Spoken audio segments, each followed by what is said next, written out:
Soyez les bienvenus, 2h50 d'affrontement, de confrontation, deux visions de la France qui seront soumises aux Français dimanche prochain. Soyez les bienvenus, on va maintenant décortiquer, analyser ce grand débat entre Marine Le Pen et Emmanuel Macron.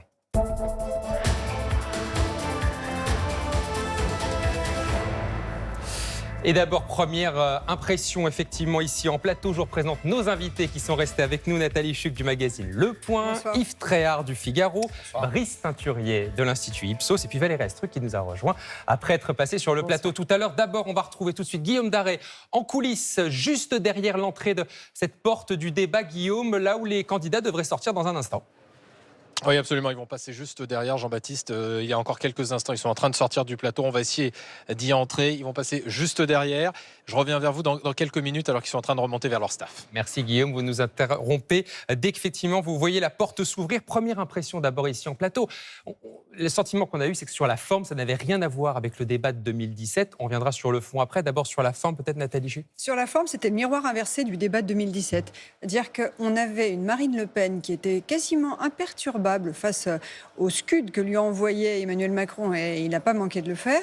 Et en revanche, à Emmanuel Macron, dont il faut bien dire qu'il était énervé pendant toute une partie du débat, assez familier dans sa pose, suintant un peu la haine et le mépris pour son adversaire, à tel point qu'il n'arrivait pas à la regarder et qu'il s'adressait davantage aux deux animateurs. Donc sur la forme, il a plutôt échoué parce que son défi à lui, c'était de réussir à casser le côté professoral, le côté donneur de leçons. Et on avait vraiment l'impression d'avoir un professeur qui s'adressait à un cancre en train de redoubler. Alors, on va retourner tout de suite à la Plaine Saint-Denis, retrouver Anne Bourse également qui se trouve du côté des coulisses. Anne, ça va être à vous, je vous vois dans l'écran. Comment ça s'est passé un petit peu en coulisses, Anne? Qu'est-ce que vous retenez? Là, on voit que les concurrents, les deux candidats sont en train de s'apprêter à sortir. Ça s'excite un petit peu en coulisses. Oui, effectivement, c'était, comme vous le disiez, beaucoup moins tendu qu'il y a 5 ans, même si Marine Le Pen, Emmanuel Macron, pendant ces plus de 2h30, ont développé chacun leur projet, se répondant, mais c'était beaucoup moins agressif qu'il y a 5 ans. Pour l'instant, ils sont toujours sur le plateau. Leur entourage, les candidats vont sortir ici. On les attend pour l'instant, mais pour l'instant, ils sont toujours sur le plateau. Et on attendra et on écoutera les premières réactions politiques, notamment avec vous, Anne, à tout à l'heure. On continue ce premier tour de table, ces premières réactions.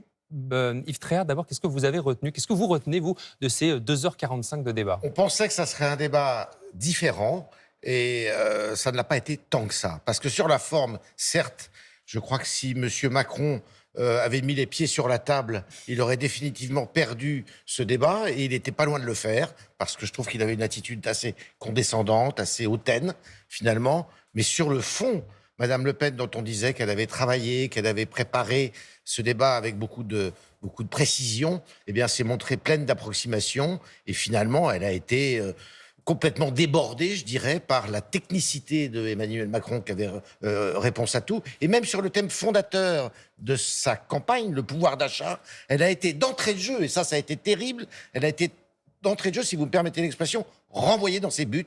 Et ça, à partir de ce moment-là, eh bien, le débat, déjà, avait pris une tournure qui était assez négative pour elle. Eh bien justement, Yves, premier thème donc ce soir, c'était effectivement le pouvoir d'achat. C'était présenté comme le thème de prédilection de Marine Le Pen. Et ce fut un moment assez tendu sur le fond, avec des arguments tranchés, deux candidats qui se sont opposés sur ce choix entre prime d'un côté et augmentation de salaire de l'autre. Je regardais votre programme, vos 22 mesures, il n'y a même pas le mot chômage dedans. Ce qui est frappant. Il n'y a pas de problème. Alors c'est une reconnaissance du travail bien fait pour les 5 années qui viennent de s'écouler, je vous en remercie. Mais la meilleure façon de gagner du pouvoir d'achat, c'est de lutter contre le chômage. C'est ce que nous avons fait en baissant de plus de 2 points le chômage. Et donc, c'est 1 200 000 Françaises et Français qui ont retrouvé un travail. Je veux qu'on aille plus loin. Voilà, on a entendu Emmanuel Macron, Valérie Astruc. C'est vrai que d'entrée de jeu, il y a eu 2 affrontements comme ça, effectivement, avec des arguments assez tranchés. Et Emmanuel Macron a donné le sentiment, en tout cas en début, de plier comme ça le début de ce match, alors qu'on était sur le thème de Marine Le Pen. Et oui, ça a été psychologiquement très décisif pour Marine Le Pen, qui effectivement pensait arriver quand même sur un terrain qui lui est plutôt privilégiée parce qu'elle se présente comme la candidate du pouvoir d'achat. Et Emmanuel Macron a très vite effectivement plié le match. Du coup, psychologiquement, on a eu l'impression qu'elle a été mis KO debout et ensuite elle n'a pas pu se relever dans les débats qui ont suivi. Et ça, c'est difficile pour elle parce que c'est vraiment son thème fétiche. Et elle n'a pas réussi à marquer les points sur ce thème-là, pas plus d'ailleurs que sur la retraite où là aussi Emmanuel Macron l'a renvoyé aussi dans ses cordes. Effectivement, ce sont les premiers thèmes. Et d'ailleurs, Brice Teinturier, le pouvoir d'achat, on l'a vu dans toutes vos enquêtes, c'est effectivement le thème sur lequel les Français avaient le plus à regarder ce soir. On voulait s'adresser aux électeurs de Jean-Luc Mélenchon. Ça a quand même été déterminant au début de débat, en tout cas, même s'il y a eu d'autres moments ensuite. Oui, il y a eu d'autres moments, mais je crois qu'effectivement, sur ce thème-là et sur d'autres aussi, finalement, ce que ce débat a montré, c'est une hypertrophie de ce que les Français pensent déjà de ces deux protagonistes. Il nous disait avant le débat, à plus de 60%, qu'Emmanuel Macron avait la stature présidentielle. La qualité de la démonstration, la technicité, l'argumentation, je crois, a dû renforcer cette dimension. Et à l'inverse, Marine Le Pen n'était créditée que d'une présidentialité que par 39% des Français, et je ne pense pas qu'elle l'ait augmentée là. Mais il y a une autre qualité que cette fois-ci Marine Le Pen a et que n'a pas Emmanuel Macron, c'est pour Marine Le Pen l'idée qu'elle comprend les problèmes que vivent les Français. Et là, je crois que sur certains thèmes, d'une part, et dans la forme, d'autre part, elle a aussi accentué cette dimension. On avait un Emmanuel Macron peut-être étincelant par moments dans la démonstration et peut-être trop cinglant dans la façon de répondre. Et il y avait vraiment une espèce de domination qui, à un moment donné, pouvait refaire surgir le reproche d'arrogance, voire de condescendance. On va y revenir en détail avant ça. Petit détour dans les QG des candidats. Et d'abord chez Emmanuel Macron, Hugo Capelli, on vous retrouve. Quel moment de ce débat particulièrement fait réagir autour de vous, Hugo ?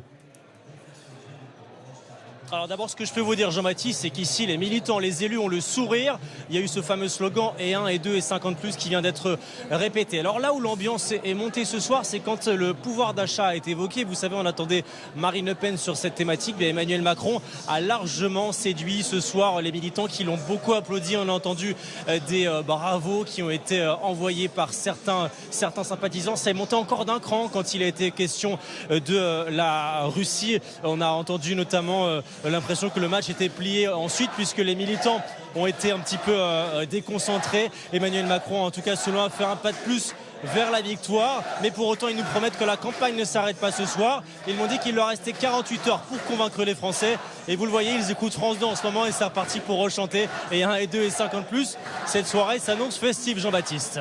Ce n'est pas terminé. Merci beaucoup Hugo. On en a déjà un peu évoqué effectivement ces moments difficiles et notamment pour Marine Le Pen au début, mais après cette attitude peut-être d'Emmanuel Macron effectivement dans un deuxième temps, peut-être une fois qu'il avait un peu plus confiance dans ce débat. On va regarder un petit peu quelques images justement sur l'attitude du président sortant qui était parfois un peu affalé comme ça dans son fauteuil avec peut-être une attitude générale qui était pouvait paraître désobligeant. Oui, alors au début, il a quand même essayé de rester, quand même, de se retenir. Il a dit ça au début, vous avez raison, je suis d'accord avec vous. Et puis très vite, une fois qu'il a senti qu'il avait plié le match, il est redevenu tel qu'en lui-même, en tout cas tel que les Français le perçoivent, c'est-à-dire arrogant, condescendant, semblant même carrément affligé par ce que Marine Le Pen lui disait. Et donc, du coup, ça risque de renforcer l'image, la caricature qu'on fait de lui, à savoir un président qui est déconnecté, méprisant, arrogant. Et c'est ça qui risque de lui être reproché pour ce débat ce soir. Nathalie, il savait que c'était le thème qu'il ne fallait pas aborder. C'était son point faible, effectivement. C'est peut-être cette attitude générale. Un débat d'entre-deux tours, c'est du fond, c'est les programmes. Sur ce point, on l'a largement dit, Emmanuel Macron gagne au point. C'est aussi un body language. Et le body language d'Emmanuel Macron ce soir, c'est le langage du corps. C'est cette pose. Voilà, comme ça. Comme ça. En regardant de haut, un peu de façon condescendante, son adversaire, ce sont des doigts qui sont très accusateurs, assez agressifs. Et puis, je vous le disais tout à l'heure, un regard qui part dans le vague, assez peu respectueux pour son adversaire. Et ça pose d'autant plus un problème, je pense que Marine Le Pen, une partie des électeurs qui se portent sur sa candidature sont des gens qui eux-mêmes ne se sentent pas respectés. Et donc, le fait qu'il détourne ce regard, d'un point de vue symbolique, ça n'était pas terrible. Après, il est clair que sur le fond, il plie le match, mais ça restera, si jamais il l'emporte dimanche prochain, ce sont des images qui vont marquer. Un mot, frère, ce sont des images effectivement qu'on va retenir ce soir. Oui, aussi. ce sont des images qu'on va retenir parce qu'il ne regardait pas son interlocutrice, il regardait les journalistes. Oui, comme beaucoup si elle était d'un niveau trop médiocre pour être considérée. C'est de l'inconsidération. Et c'est vrai, ce que dit Nathalie est tout à fait juste. C'est le reproche qu'on lui a fait pendant tout son quinquennat, c'est de ne pas considérer les gens. Et là, il a été vraiment caricatural là-dessus, aussi bien qu'elle l'a été dans ses attaques qui ont été, encore une fois, très très faible. On va justement au QG de Marine Le Pen. Là aussi, on a suivi cette soirée avec attention, même si de ce côté, la presse a été priée de quitter la pièce dès le début du débat. Christophe Gascard, vous avez donc suivi ce débat sur le trottoir devant le QG où vous vous trouvez. Et vous savez comment on a réagi un petit peu dans l'entourage de la candidate du RN ?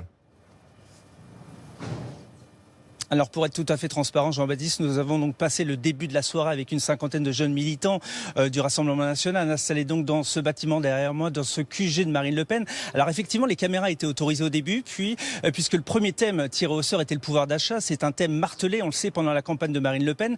Mais ensuite, nous n'avons pas pu rester avec les jeunes militants. 10 minutes après le débat, on nous a demandé de quitter les lieux, officiellement parce qu'il n'y avait pas assez de place, mais on peut aussi penser que les thèmes suivants qui étaient abordés, l'international avec l'Ukraine, la Russie ou encore l'écologie, pouvait mettre en difficulté la candidate du Rassemblement national. Quoi qu'il en soit, il nous est bien difficile ce soir de vous dire précisément ce qu'ils en ont donc pensé de ce débat, puisque nous n'avons pas pu y assister avec eux. Néanmoins, en observant les réseaux sociaux, on a pu voir qu'ils étaient assez actifs et mobilisés pour défendre la candidate Marine Le Pen en retweetant les punchlines de la soirée. Merci beaucoup Christophe. Autre thème important, l'international. Là aussi, il y a eu un affrontement assez calme en apparence, mais très tranchant sur le fond. La Russie s'est évidemment très vite invitée dans la discussion et Emmanuel Macron a fait une allusion au prêt de Marine Le Pen qui a été contracté auprès d'une banque russe. On écoute. Vous ne parlez pas à d'autres dirigeants, vous parlez à votre banquier quand vous parlez de la Russie. C'est ça le problème, Madame Le Pen. Alors peut-être que Madame... Et c'est aussi ce qui fait qu'on le voit bien, dès qu'il y a des positions courageuses et difficiles à prendre, ni vous ni vos représentants ne sont là. Ni vous ni vos représentants.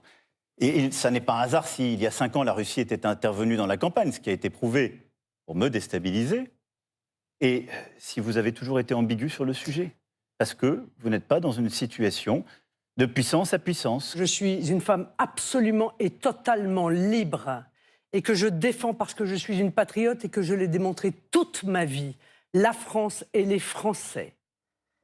Voilà aussi l'international, effectivement. Comme prévu, la Russie s'est invitée et Emmanuel Macron, là aussi, est extrêmement dur, Brice Teinturier. Mais sur l'argumentation, il était, je crois, même implacable. Et du coup, on pouvait s'attendre à ce qu'il essaye de montrer que Marine Le Pen était quelqu'un de dangereux pour la République, pour la démocratie, pour toute une série de choses. Et en fait, ce qu'il a beaucoup plus souligné, c'est une forme d'incompétence, en tous les cas c'est ça qu'il essayait de mettre en avant, d'incohérence qui pouvait ensuite s'accompagner d'un certain nombre de dangers, et là on en avait l'exemple. Mais c'est ce jeu, je crois, qui a aussi donné ce sentiment de condescendance, parce qu'il était beaucoup sur ce que vous dites est incohérent, ce que vous dites n'est pas financé, ce que vous dites est contradictoire, ce que vous dites n'est pas en phase avec votre comportement, et l'accumulation de ces éléments-là peut créer un effet de conviction, mais peut créer aussi un effet de « c'est trop et c'est trop cinglant ». On va retourner tout de suite sur le plateau de ce débat à la Plaine Saint-Denis pour retrouver celle qui a mené, qui a arbitré ce débat aux côtés de Gilles Boulot, c'est Léa Salamé. Elle est à votre micro, Guillaume Darret.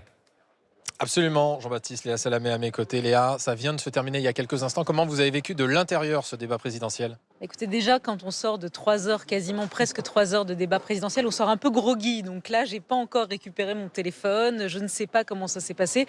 Mon ressenti, qui est vraiment, vous me prenez directement après le générique, mon ressenti, c'est que ça a été de bonne tenue. Ça a été très différent du débat d'il y a 5 ans, qui était sans doute plus virulent, plus violent. Là, j'ai eu le sentiment que tous les thèmes ont été tenus. Ils n'avaient pas envie de... Il y a eu des moments très forts sur la Russie, sur l'international, sur le voile. Il y a eu quand même des moments très denses où on ressentait, nous, la tension et la pression et l'affrontement entre eux. Il y a eu des moments où ils ont été plus bons élèves, ne se coupant pas trop la parole, ne se contredisant pas trop. Sans doute qu'ils avaient préparé chacun leur stratégie. Nous, de notre point de vue, avec Gilles Boulot, on était ultra concentrés, il ne fallait rien laisser passer. Et toujours essayer de tendre vers cet équilibre de ne pas en faire trop, ni pas assez, essayer d'intervenir le moins possible, mais quand même donner du rythme. Les chronos ont été à peu près tenus, les thèmes ont été tous abordés, on n'a attrapé aucun thème, et notamment les thèmes, moi, où je tenais absolument à le faire, notamment l'environnement. Ils n'en avaient pas parlé il y a 5 ans, c'était important, je pense, de le faire. On a pu le faire. Après, voilà, je vais redescendre et je vais réanalyser le truc froidement. Pour l'instant, je suis encore dedans. Léa, un peu de coulisses. Comment ça s'est passé entre les deux quand la caméra s'est coupée, que le générique s'est arrêté? Qu'est-ce qui s'est passé en plateau? Ils se sont souris et ils nous ont souri en disant... en reconnaissant que ça avait été bien tenu, c'est en tout cas ce qu'ils nous ont dit, et en disant... je ne sais plus ce qu'ils ont dit là, tu vois, j'oublie tout. Mais en gros, ils disaient, c'était clairement... je pense qu'ils se sont dit eux-mêmes, mais je ne veux pas déflorer sinon un truc du style, on a été bon élève, on a respecté on a respecté les choses et les temps de parole et les paroles des autres, contrairement à il y a 5 ans. Merci Léa. Le repos pour les candidats et puis pour les journalistes aussi maintenant. Merci. Atterrir. Merci. Effectivement, merci et bravo à Léa Salamé effectivement, et Gilles Boulot pour la tenue de ce débat. Ce n'est pas un exercice toujours évident. Première réaction politique là aussi à la plaine Saint-Denis, l'un des soutiens de Marine Le Pen, son porte-parole Laurent Giacobelli qui est avec vous, Anne Bourse. Oui, Laurent Giacobelli, bonsoir. Est-ce que vous diriez que ce débat peut faire bouger les lignes? Oui, je le pense. Ce soir, on a vu 2 candidats à la présidence de la République. On a vu un Emmanuel Macron sûr de lui-même, comme on le connaît depuis 5 ans, accumulant les contre-vérités, comme par exemple sur les 600 milliards de dettes, et puis surtout avec une désinvolture sur le plateau qui lui donnait l'impression d'être chez lui, comme s'il n'y avait pas de téléspectateurs, finalement comme si les Français n'existaient pas et qu'ils ne méritaient pas de l'attention et du respect. Là encore, à l'image de son quinquennat. En face, il y avait une Marine Le Pen qui, je crois, a montré sa stature présidentielle, précise sur ses propositions, toujours digne dans l'attitude, toujours poli par rapport à son adversaire lorsqu'il s'exprimait. Je pense qu'il y avait là 2 visages différents et que clairement, je pense que ce soir, les Français peuvent être rassurés. Oui, effectivement, Marine Le Pen peut être une grande et une bonne présidente de la République. Merci. Merci. Merci Anne Bourse. Justement, petite réaction ici en plateau. Yves Tréhard, pour vous, est-ce que justement Marine Le Pen a eu la bonne stratégie dans ce débat, notamment au début? Alors non, je pense qu'elle a eu une mauvaise tactique parce que elle est dans la situation du challenger. Quand vous êtes challenger, c'est vous qui attaquez. Et elle aurait dû attaquer Emmanuel Macron sur son bilan. Parce que si vous écoutez les 2h30 d'antenne, vous avez l'impression qu'il a tout fait bien, Emmanuel Macron. Il était bien évident que non. Et d'ailleurs, quand on voit l'état du pays, la grogne, la colère, on voit bien qu'il y a beaucoup de mécontentement. Et donc, plutôt que de l'attaquer sur son bilan, qui est contestable par certains aspects, eh bien, elle a voulu présenter ses idées. Mais manque de chance pour elle, elle n'a pas assez travaillé. Un exemple, sur l'Europe. Elle ne veut plus sortir de l'Europe. Mais son discours est construit de telle sorte qu'il arrive à lui faire dire que finalement, elle ne peut pas faire autrement que de sortir de l'Europe. C'est un échec total. Et c'est le 2e thème qui est évoqué dans la soirée, après le pouvoir d'achat, où déjà, elle avait été mise en sérieuse difficulté. Donc, elle a eu, à mon avis, elle a fait une erreur de stratégie dans ce débat. Et ça veut dire trop en retrait pour vous, Valérie Astruc, notamment au début de ce débat pour Marine Le Pen? Oui, trop en retrait, mais surtout, ce que je voudrais dire, c'est que ce débat est un petit peu une métaphore de cette élection présidentielle entre une France qui va bien, qui serait supposément incarnée par Emmanuel Macron, et une France qui va pas bien et qui serait incarnée par Marine Le Pen. Or, cette France qui va pas bien, à l'image de Marine Le Pen aujourd'hui sur ce plateau de débat, n'a pas réussi à se défendre. Et du coup, inversement, cette France qui va bien, incarné par Emmanuel Macron, non seulement a réussi à se défendre, mais a même renvoyé dans les cordes Marine Le Pen, qui est donc, soi-disant, la porte-parole de ceux qui vont pas très bien. On imagine ce que Jean-Luc Mélenchon aurait fait à la place de Marine Le Pen. Lui, il aurait certainement défendu avec davantage de compétences et avec davantage de brio cette France, cette classe populaire qu'il est censé représenter. Allez, première réaction du côté maintenant de chez Emmanuel Macron, avec l'un de ses porte-parole, le secrétaire d'État aux Affaires européennes, Clément Beaune, qui est à votre micro. Hugo Capelli. Exactement, plusieurs élus, plusieurs ministres aussi qui sont présents. Bonsoir Clément Beaune, vous avez suivi ce débat. Est-ce que ce soir le président candidat a fait la différence? Est-ce qu'il a déjà remporté cet affrontement, ce second tour face à Marine Le Pen ce soir? Je ne place pas les choses comme ça, chacun jugera, mais je crois qu'on a pu avoir pendant un peu plus de 2 heures une démonstration de la qualité d'un projet écologique, d'un projet pour l'école, d'un projet pour les services publics, d'un projet qui respecte nos valeurs essentielles de laïcité, et démonter un projet qui est celui, qui reste celui d'une extrême droite qui divise et qui a beaucoup d'incompétence et d'incohérence. On l'a vu sur la Russie, mais on l'a vu aussi sur le pouvoir d'achat. Marine Le Pen a essayé de se présenter comme la championne du pouvoir d'achat. On a vu ce soir que c'était désastreux sur chacune des mesures, qu'elle n'était pas capable de justifier, sur le plan parfois du financement, mais au-delà de la technique, sur le plan de la justice sociale. Quand on sait que la TVA bénéficie, y compris aux plus riches, elle n'a pas su expliquer pourquoi elle voulait utiliser l'argent de tous les Français pour bénéficier aussi aux plus aisés d'entre nous. Donc on a vu ce qu'est l'extrême droite, c'est toujours le flou, le flottement, et la seule cohérence finalement, c'est le rejet de l'Europe et le soutien à la Russie. Merci beaucoup Clément Beaune.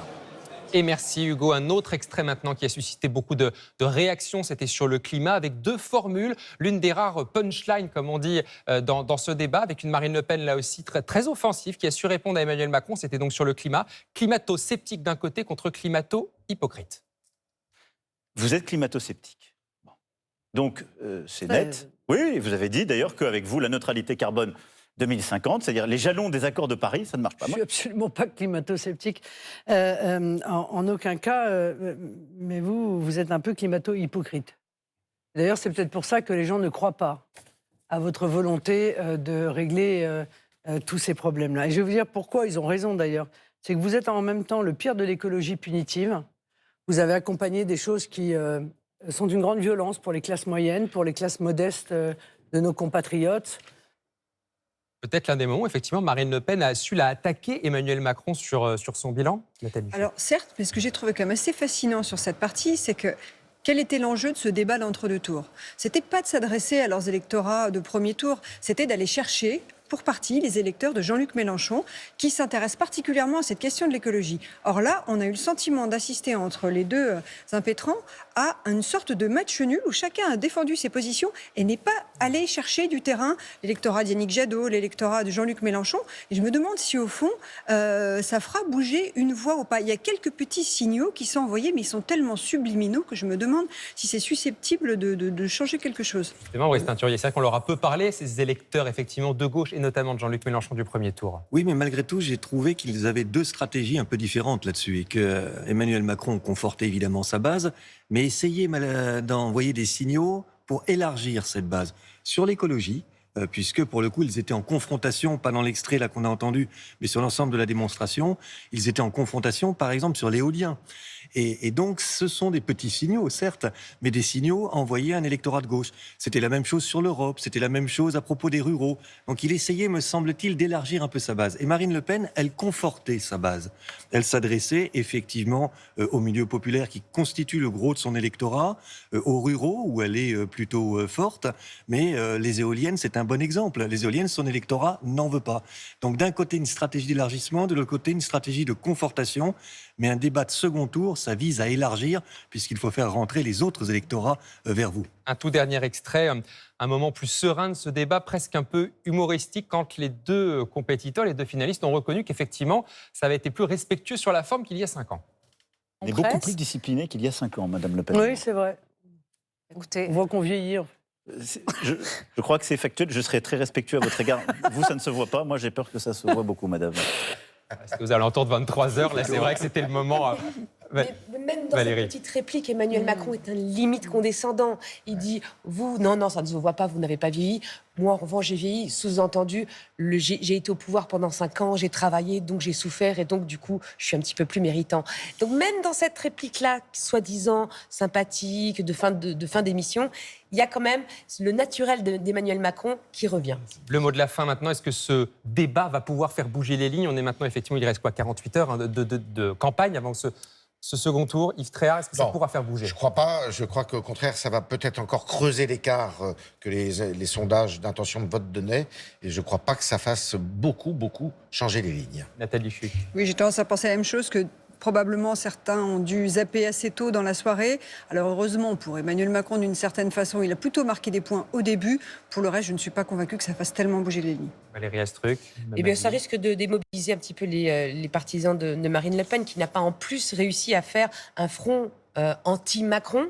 Et je ne pense pas que ça fasse bouger les lignes, d'autant que je trouve que les deux candidats sont assez peu exprimés, ont assez peu adressé de clin d'œil à Jean-Luc Mélenchon. Donc cet électorat-là, on ne sait pas trop ce qu'il va faire. Le résultat dans les sondages, on le verra dès demain, Brice Teinturier, puisque vous allez sortir maintenant dans moins de 24 heures une grande étude, justement voir l'évolution des derniers sondages. C'est une grande enquête que vous lancez demain. En fait, moi, mon métier, c'est de mesurer, c'est d'écouter ce que pensent les Français, de mesurer. Donc oui, nous allons dès demain faire une enquête dans la journée. Nous le referons vendredi auprès d'un échantillon encore plus important pour voir ce que ce débat aura produit, s'il produit donc des effets. Et il faut lui laisser le temps d'infuser aussi ce débat dans les Français. Et on verra ça dès demain et donc après-demain. Merci beaucoup. Merci à tous les quatre. L'édition spéciale continue tout de suite sur France Info, Canal 27. Un très grand merci à celles et ceux qui ont préparé cette soirée spéciale. Michel Dumoré, Olivier Sioux, Cyril Graziani, et merci à tout le service politique également de France Télévisions ainsi qu'à tout le personnel technique qui a été mobilisé jusque tard ce soir. Prochain rendez-vous avec l'info dès 6h30 dans Télématin. Très belle fin de soirée sur France 2. Merci pour votre fidélité et vive la politique.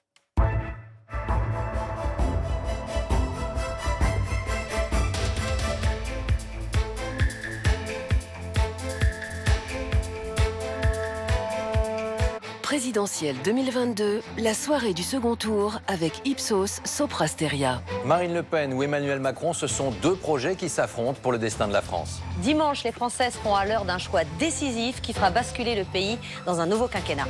L'ensemble de la rédaction sera bien entendu au rendez-vous de cette journée d'ores et déjà quasi historique, avec un dispositif exceptionnel ici en plateau et sur l'ensemble du territoire. Rendez-vous donc en direct pour la toute première estimation. Puis on continue jusqu'à 20h et bien au-delà avec la révélation du nom du nouveau président de la République. Présidentielle 2022, le second tour. Dimanche dès 18h35 en direct sur France 2. En partenariat avec France Inter, Le Parisien et Public Sénat, LCP, France 24, RFI.